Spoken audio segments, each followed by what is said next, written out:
Во имя Отца и Сына и Святаго Духа. Сейчас мы с вами устроим небольшой пир, праздник в честь дня Спиридона Тремифунтского. Неожиданно святой Спиридон ворвался в мою жизнь, а перечитав сегодня его житие, я убедился, что он еще и ворвался в жизнь обители Чихачевской, защищая ее. И вот почему. У меня святыня от Спиридона появилась примерно в 2009 году, когда мне ее подарил отец Наум со словами: «Вот тебе от Спиридона помощь, она тебе пригодится». Я ее с большим удовольствием взял и положил очень около икон. При этом узнал, да батюшка там сначала и рассказал, что святой Спиридон, лежа в раке, переодевает раз в полгода, потому что у него стаптываются башмачки и изнашивается немножко одежда. Ключ в эту раку иногда не открывает дверь, и все знают, что в это время Спиридон ушел кому-то помогать. Вот при этом переодевание, такая скуфеечка, лежит он в шапочке, а скуфеечка под ней, досталась отцу Науму, а от него досталось и мне.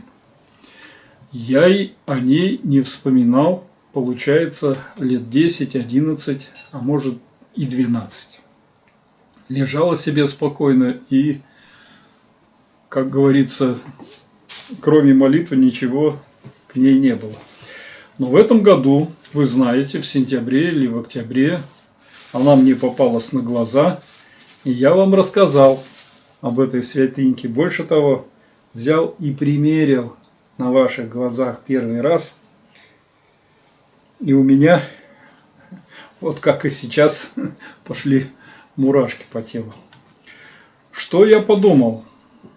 Получается, да, святой Спиридон мне в помощь от батюшки, чтобы я вам читал беседы, читал лекции, читал проповеди, потому что одно из чудес святаго Спиридона было то, что он именно словом лечил, успокаивал, изменял в людей жизнь.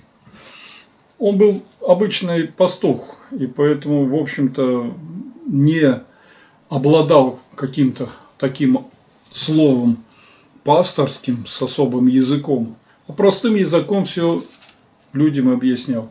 И я понял, что это да, это мое.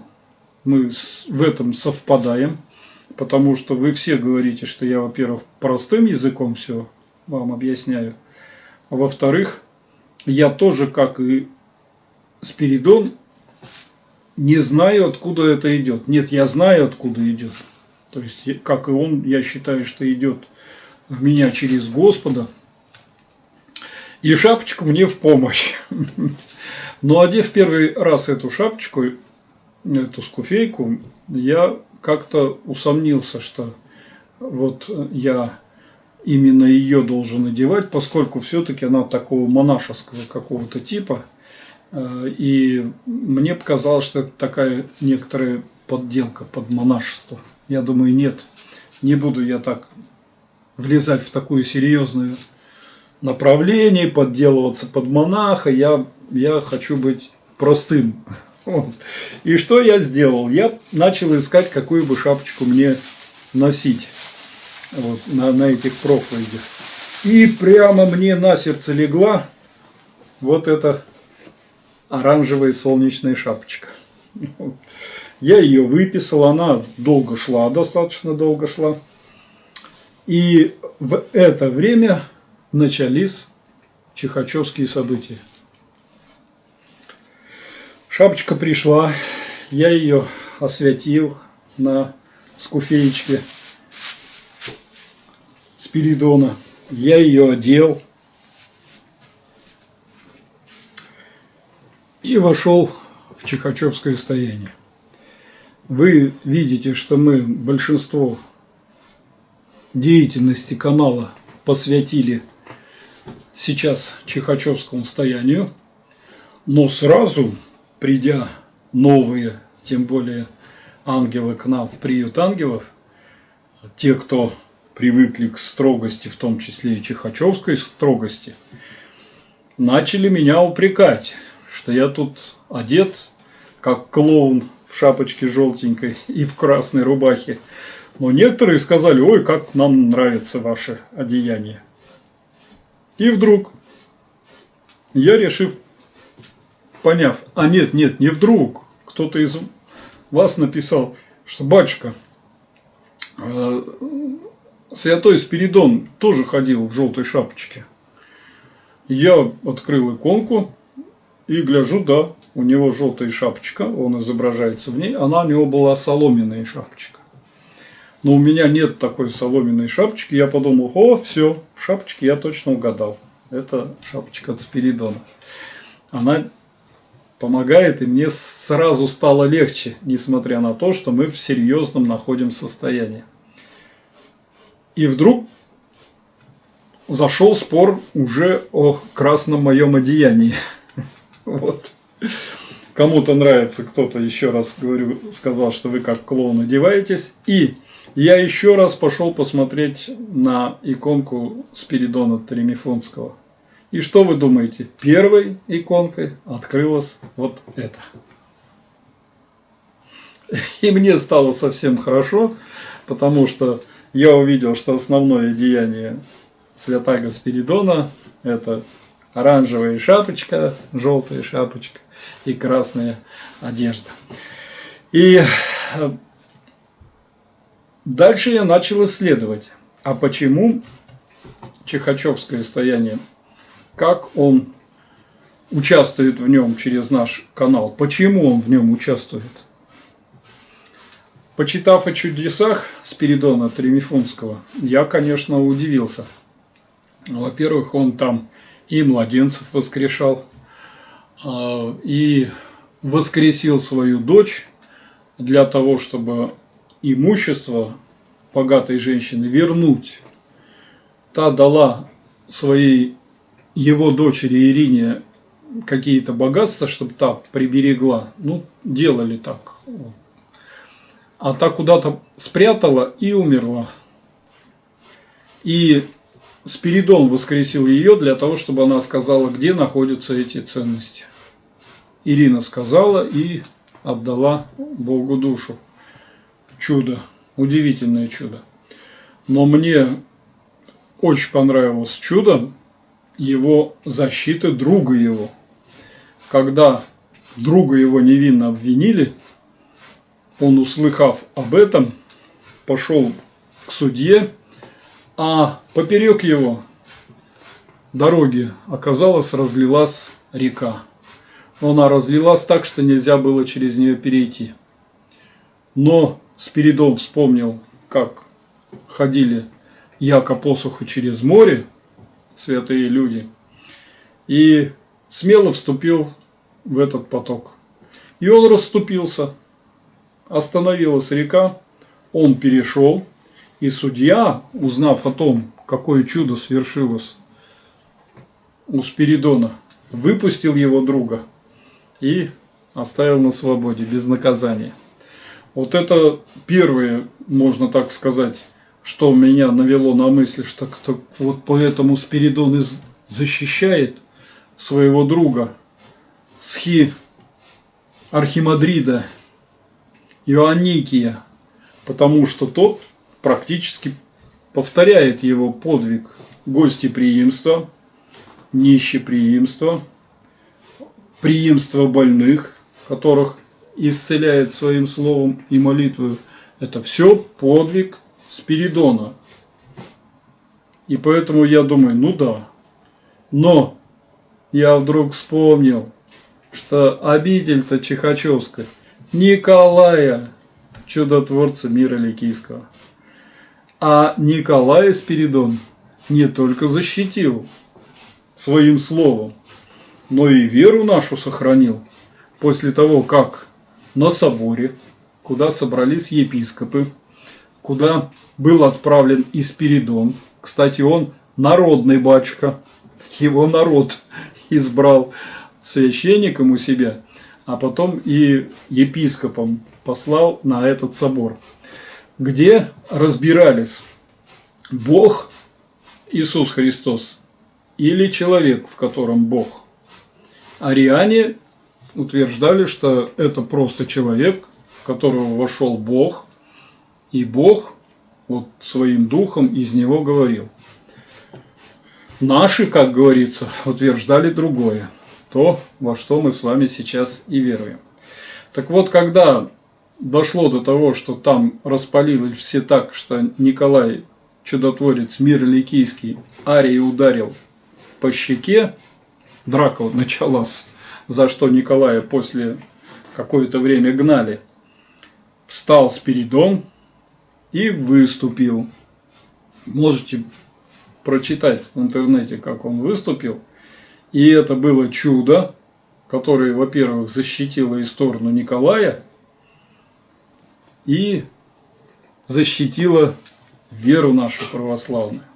Мы, можно так сказать, вот Пресвятую Троицу и Господа нашего Иисуса Христа, Бога человека, в таком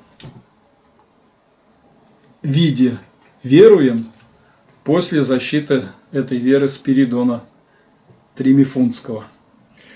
И получается, он точно так же вступился за Николая, за его обитель, которая здесь в Чихачево родилась, и стоит сейчас с нами на защите этой обители.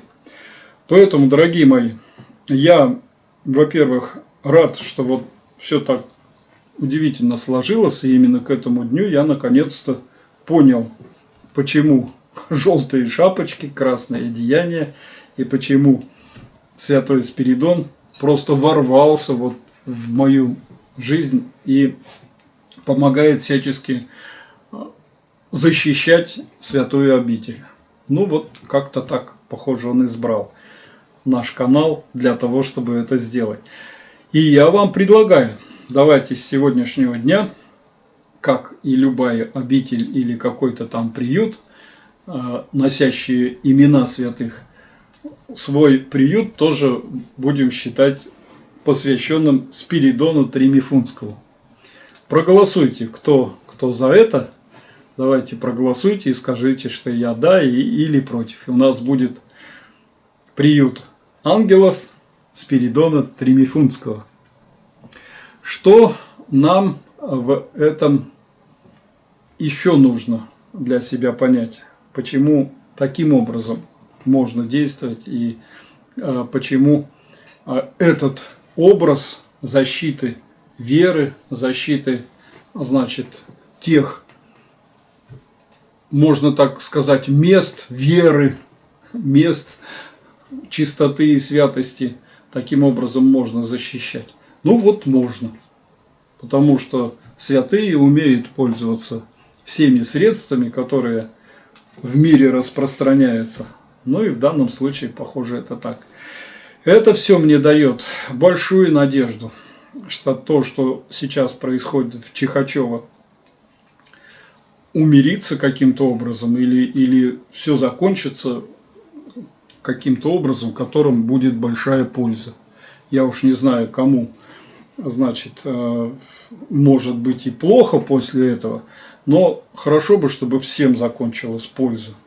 Епархии будет и митрополии будет точно польза, если они поймут, что надо заканчивать такую деятельность в Ивановской области.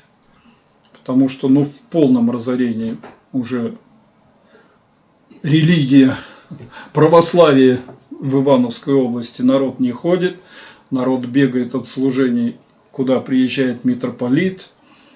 Священники боятся этих богослужений, потому что прямо на них могут тебя и унизить, и оскорбить, и все, что хочешь. Вот, поэтому, вот так. Ну, а теперь о пире. Я вам уже рассказывал, что дома, в укреплении свое, можно делать то, что нам заповедовал Господь, на тех средствах, которые у вас есть. А Господь нам заповедовал, что «ядите тело мое в воспоминания мои. И пейте вино, кровь мою, в воспоминания мои. И мы с вами это регулярно и делаем на освященных хлебах. А у меня в данном случае есть освященная просфора. Просфора у меня из Чихачева. Вот здесь она еще целенькая у меня есть. А есть ту, которую мы с матушкой потребляем в укреплении. Поэтому я сам сейчас попирую. И вас приглашаю. Еще есть время до 15 часов дня.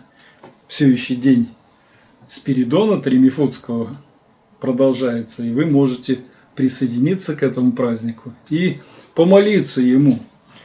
Неожиданно для меня, я как-то так не очень следил. Оказывается, он очень популярный, потому что он в бытовых участвует в делах. Оказывается, помогает жилье приобрести, мир в семье приобрести, имущество.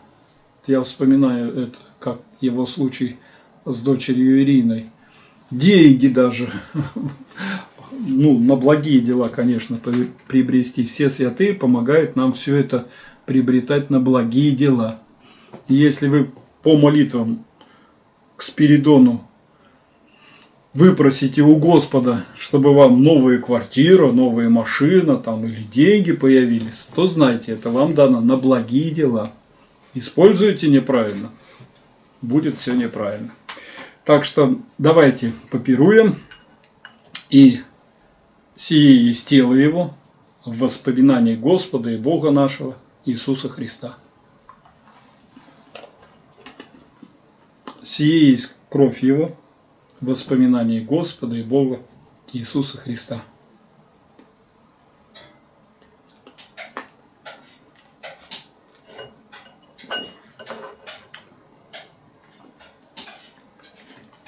Здоровья вам, радости.